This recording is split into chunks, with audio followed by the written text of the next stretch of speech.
Our students have completed the reading comprehension subtest. They've completed the booklets.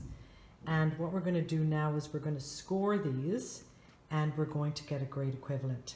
Notice through all of this I've used a pencil, and there is a reason for that. You know, inevitably you're going to make the mistakes and you want to be able to erase them.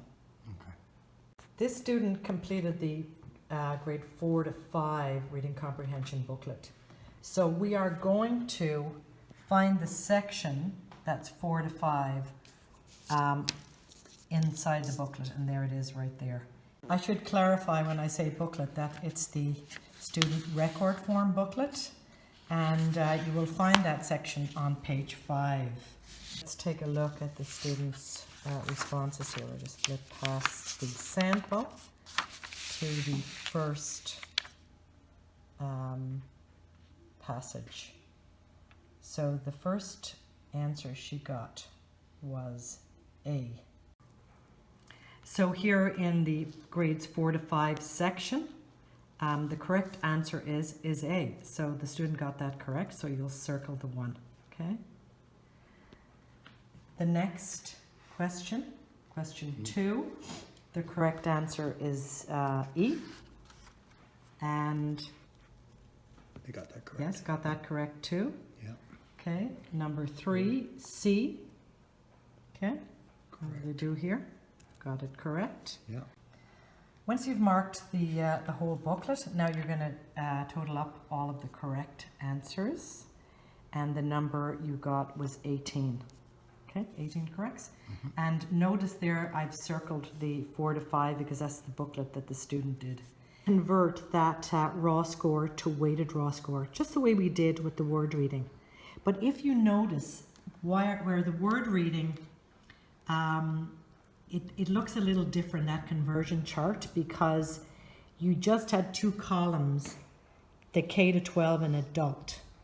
Here we have K, grades 1, 2 to 3, 4 to 5, 6 to 8, 9 to 12, and adult. Okay, so that's a little different. We still have the number in the blue column, you know, down there on the left side. So that's where we find our number 18. And here it is. So she got 18 total raw score. But she did the grade 4 to 5 booklet. Even though she's in grade 11, she did the 4 to 5 booklet. So the number there is 132. I'm going to write that 132 into the weighted raw score box there on the bottom of the page. And we're now going to transfer that to the front of the student record form.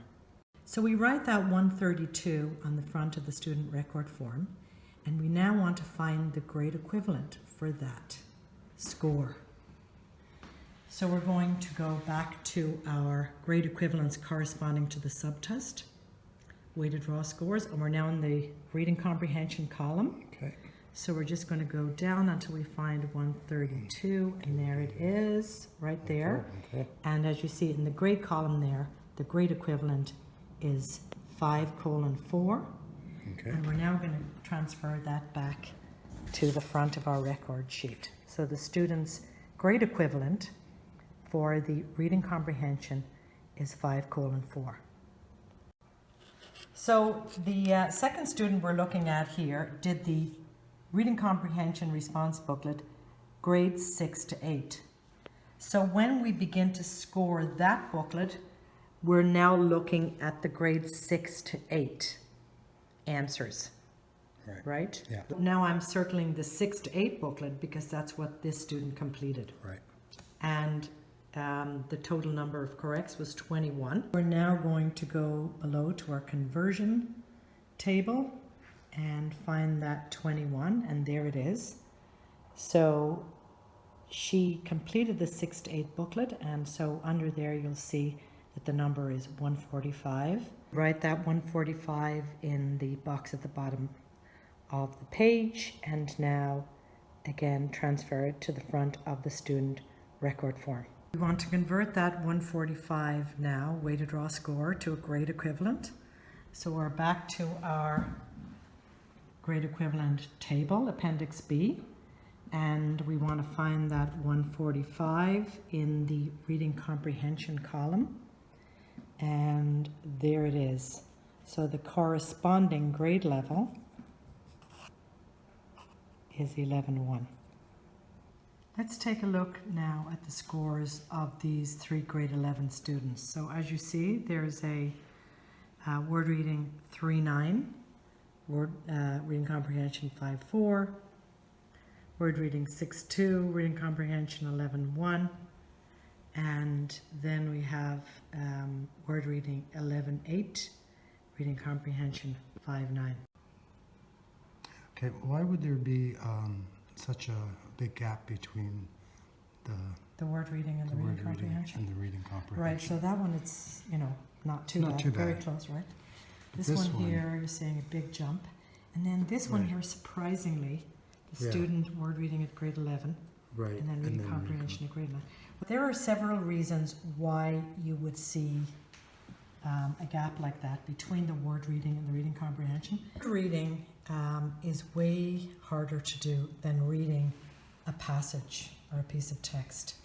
In word reading, you're reading the words in isolation, right? So there's no context clues, there's no sort of general clues to help them either guess what the word is. They really need to know how to read the word. So novice readers may have very little word knowledge. So they're, you know, maybe extremely limited. They may have, you know, knowledge of sight words. They may have some phonemic awareness.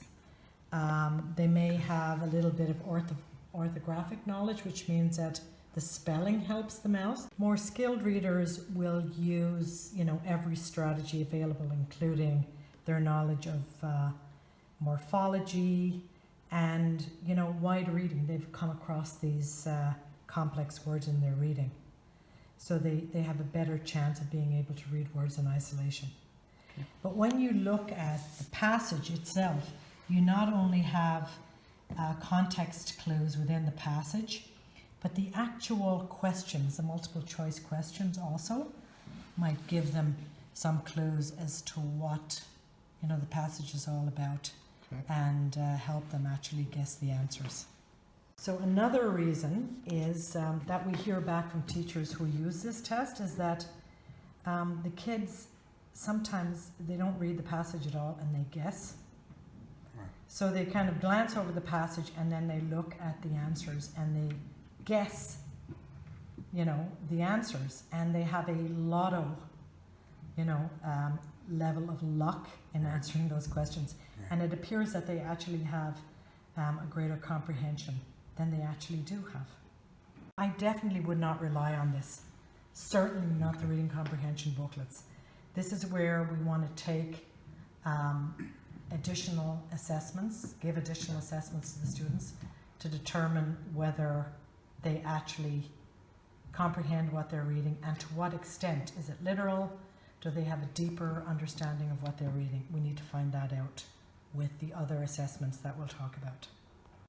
So in the next video, we now need to find out what the standard score. If you look here on the front of the student booklet, record booklet, you see that it's looking for standard scores, composite standard scores, and those are the scores that are going to give us the percentile rank. So that's what we're going to be discussing in the next video. So thanks for watching, and we'll see you next time.